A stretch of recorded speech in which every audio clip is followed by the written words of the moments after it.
is going on, my YouTube family? It is your boy Harry, and we got a patch. I am late to the game. It's early morning. Got my buddy J Gigs coffee cup, and yeah. What? And I'm sure some of you are sick of me saying this, but what's going on with me? Before we jump into this, I just want to let everybody know what's going on with me. Couldn't get in the game for a couple days. But since the patch, I've been absolutely fine. It was like loading, and then I'd hit start, and it gets stuck. I don't know. But I'm able to get back in. But more importantly, I have a pretty big life-changing event that's going to, in the long run, help out my YouTube channel. And I just want to share with everybody out there, for the people who watch me or whatever. I received like a huge promotion within my company. Currently, I'm the warehouse manager, safety coordinator, and I run like the tech for the company. And I'm going to be moving up to what they call the director of training and safety. So I'm going to focus more on safety, and I'm going to put together, like, build from the ground up the whole training program for the company, and it's a huge step in my life. But the cool part is I work in the warehouse, and I'm there at like 6 in the morning till like 4:30, 5 o'clock at night. And then, but with this new position, I'm going to be working like 8 to 4. You know, when I have trainings, it'll go a little later, but I'll be able to stay up later to make content, which I'm really excited about, because I have so much I want to do, and I'm so tired I can't do it. So that's what's going on with me. So the transition, I have to bring in the new person and train them and all that good stuff. But yeah, that's just what's going on with me. And unfortunately, what's going to happen with that is the free ride series is just going to have to take a hiatus. I'm actually considering re-rolling that account completely and starting fresh once I can get back into it, because I absolutely love doing that. But getting up to do it at 4 in the morning, some mornings, I just can't do it. And when I have to be to work at 8, I can do it at a reasonable hour. I can do it at 7, 6 o'clock, something like that. Not 3:30 a.m., 4 a.m. to make sure I get it up and posted and things like that. So for my quality of life's sake, I got to step back from that right now. But anyways, let's jump into the patch. I've rambled on long enough about me. And let's get into it. The festival event has ended. The Winter Festival store will remain open until January 12th. That's pretty cool. I did blow through all my currency because I wasn't sure. And then we have a new hero introducing Brand the Brilliant. And there's a new event, the Bounty of Brand. And it began. So let's jump over to the game and check that out real quick. I really do want to see him and check out his move kit with everybody here. And like I said, I'm late to the party, so maybe you already know this, but if you're watching, I appreciate it. I did pull Brand, so I do have Brand, but Brand the Brilliant is a light character, and he looks freaking badass. I love him. I love his aesthetics. I haven't looked at his kit yet, so we're going to be doing this together. Grant's invincible for 1 turn, under 50% health, can only be triggered once every 3 rounds. When you get that ascended, it goes up to 2 rounds. So we're seeing the invincible on him, but once every 2 rounds is kind of rough. But for a trait, not wasting a move to give yourself invincible, pretty nice. His basic ability deals 100% damage to an enemy, plus true damage equal to 3% of this target's max health. Now, I love that. I mean, he's already starting with 7,000 max health. That is just insanity, right? It's S tier. So, and I like the different options, not just building everybody for attack and crit rate. Let's build somebody for health and crit rate, so I do like that quite a bit. His passive ability, +1 rage upon any team member taking damage. This character's basic ability is replaced by lightning comparison upon reaching 8 rage. So lightning comparison is his ultimate. Alright, so you're seeing a rage mechanic is like a Vera has one, right? If you got to build it up over the course of a battle. So this character essentially isn't built for like a quick fight. This is like a boss encounter champion based on that rage mechanic, right? So let's check out the lightning comparison. Found it. Deals 100% damage to all enemies plus true damage equal to 20% of this max health or 5% of a boss's max health. Consumes all rage. That's huge. That is big. But what we're seeing here, to level up, you're seeing a lot of moves because you gotta level up this, and then you gotta level up this as well. So definitely gonna take a lot of leveling crystals to get that going. Then his ultimate, Essential's Grudge, deals 100% damage to all enemies plus true damage equal to the 10% of the target's max health. Applies immune to this character for 2 turns. All right, so we're seeing what are we seeing from Brand the Brilliant, right? We're seeing max health is going to be huge. We want to build up that rage, right? So he does that awesome lightning compression move, right? But I'm getting definitely boss dungeon vibes from him.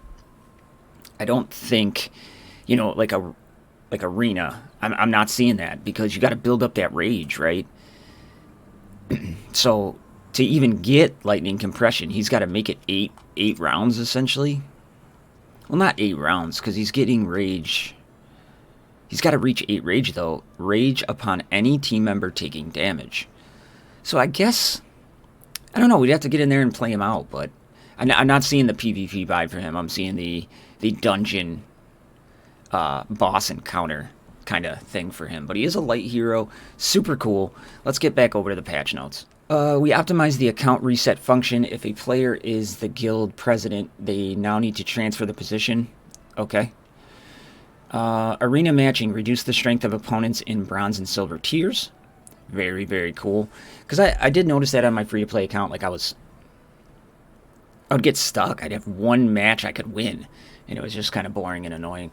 Added point protection faction. When attacked in arena, the loss of points will not result in... Okay. I like that. Dragon Champions did that. Where if you're beaten on defense, you didn't drop. I like that. Because you shouldn't be hindered because people who are much stronger than you are just going to constantly attack you because you're an easy win. That shouldn't hinder you at all, and I like that. When the Hero Pass is purchased, if there are less than 3 days remaining, a reminder message will now be displayed. Okay. In multi-battle. Now the status information of multi-battle settings will be saved on the device. I like that. Because if I only want to win 5 of something versus 10 of something, a little quality of life. Now here's the big changes. I haven't read all these in depth, but I was talking with Bones and he was telling me a lot of nerfs in here. And we'll go from there. Avera, skill 3 ultimatum. The damage range has been increased from 100% to 200% to 150 to 200%. Trait, the damage range has been increased from 30 to 60% to 40 to 60%. And gunfire support now applies defense reduction to the target for 2 rounds instead of implying attack up. Okay, so here's the thing. The damage increase is great. I hate the damage ranges. Avera is one of my favorite characters, but the damage range is insane. Just give her, split the difference. Just give her a solid 175, right, on the ultimatum.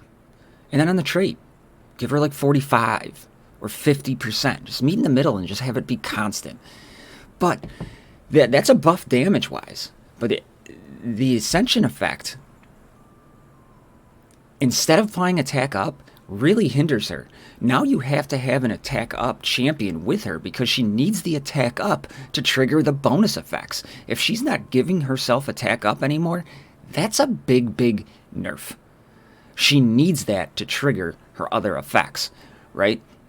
Let's jump back into the game for a minute and check this out real quick because I want to make sure I'm reading that right. I guess this is the benefit of making it late. But see here, if affected on her basic, if affected by attack up, launches a bonus attack with gunfire, right? If it's affected by attack up, launches a bonus effect with gunfire. Okay, so ultimatum is still granting attack up. One rage converts all rage into bonus attacks with artillery support upon reaching max rage. One rage provided converts rage bonus attacks to artillery support upon reaching max rage. Rage with a 50% chance to apply. Okay, so I did read that wrong. So that is not a big nerf to her. She's still using the ultimatum to provide that attack up. The way that patch notes made it sound is that it was replacing that on the ultimatum. Or am I just completely reading that wrong? We'll check it out here. Ascension effect. Okay. Ascension effect on her trait. Okay, so I did read that wrong. My bad. Wasted all that time. Desmond. I do have Desmond as well. Skill 3, Plague and Emissary.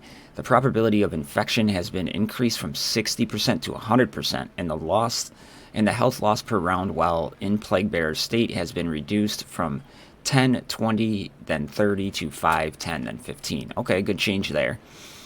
Ellison, skill 1 / the probability of applying defensive down is increased. And that's good because he was kind of underwhelming in my opinion. Sneak attack, the probability of applying defense down increased. Celine, the cooldown has been reduced on her skill 3 Snowstorm from 4 rounds to 3 rounds. That's a plus. Freya, skill 1 Lunge, the effect of applying speed down increased from 50 to 80%, and Foil now adds bleeding to the target for 2 turns. Interesting. Raven, the cooldown has been reduced on Dark Fog from 4 rounds to 3 rounds, and the Dark Arrow Storm, skill 3, the damage has been increased from 120 to 150. Okay, Raven was pretty underwhelming to me. She sounded like she'd be awesome on a poison team, and she just really wasn't. So maybe these changes will make her a little bit better. Vance. On his trait, they increase the Ascension effect damage from 20% to 30% for enemies with positive effects. Okay. Skill 2, skill damage has been increased from 100% to 150, and on skill 3, the damage factor has been increased from 200 to 250. Wow. He still doesn't play right with the AI, though. That's a big problem. The taunt probability is reduced from 100% to 50%, and the skill damage has been increased from 50 to 80%. And then skill 3, he removed 2 negative effects from all teammates. After modification, removes 1 negative. So a little bit of a nerf with a bump in damage. Brand was not a massive damage dealer, and I don't know if that extra 30% on his skill 1 is going to really make a difference. So, and like I said, I do have him, but I don't have him ready to roll yet, so I don't really know the difference there. Ricard, trait, before modification, when taking damage, the damage reduction is increased by 10%. If ascended, the maximum of 3 layers stacked. After modification, when taking damage, the damage reduction is increased from 10 to 20% if it's ascended and cannot be stacked. Okay, so it can't be stacked now. So his overall damage looks like it might take a hit. Skill 1 at Mighty Strike, the probability of applying attack down is reduced from 80% to 50%.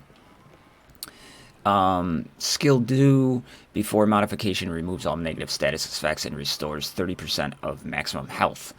So now he's removing all negative status effects and restores 10% of the health for each negative effect that is removed.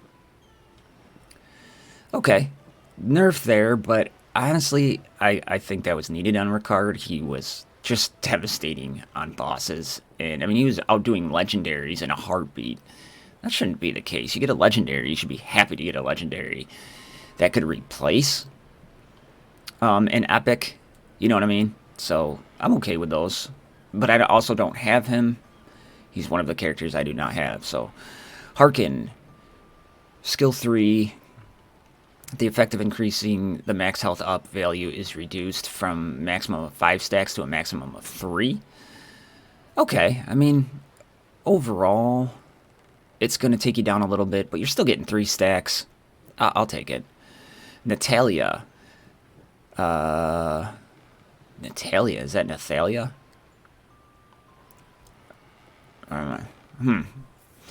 The skill damage has been reduced from 100% to 80%, and the skill damage has been increased from 180 to 200. So they're bumping down her basic and upping her ultimate. Okay. William. The base damage increase of all teammates is reduced from 50%, 80%, if ascended, to 40% to 60%, if ascended. Okay. Santis. In battle, the trigger effect no longer triggers the trait. Should have been like that before. She was so OP. Additional adjustments. The curse set. Interesting. After attacking, there is a 50% probability of landing a bonus attack. Now there's a 35% chance. That's more in line of where it should be. Poison. Adjusted from settlement at the beginning of the round to settlement at the end of the round. Okay. Maybe, oh, because now they can fall off the boss and then it will trigger. Probably for the better. Poison was just ungodly OP. And then there's general bugs and fix. Fixed an issue with multi-battle duration was too long, which was causing a time to be displayed incorrectly. Fixed a bug where the hero pass experience could be exceeded the maximum limit of weekly gains. Okay. Fix a problem where Zolik's hero mission, is that Zatlux maybe, did not correctly count and purchased equipment. Jacob fixed an issue where switching waves after using the ultimate ability would cause a battle error. Mathesia fixed a bug where her healing would heal incorrect units. Example, Blackhorn's Totem. I would be so effing pissed if that happened to me. Arcane Dementor fixed a bug where Ash Mysteria's cannon would launch bonus damage to himself. Arcane Dementor fixed the ability description error in the Witch of the Wind and Gemini Dragon.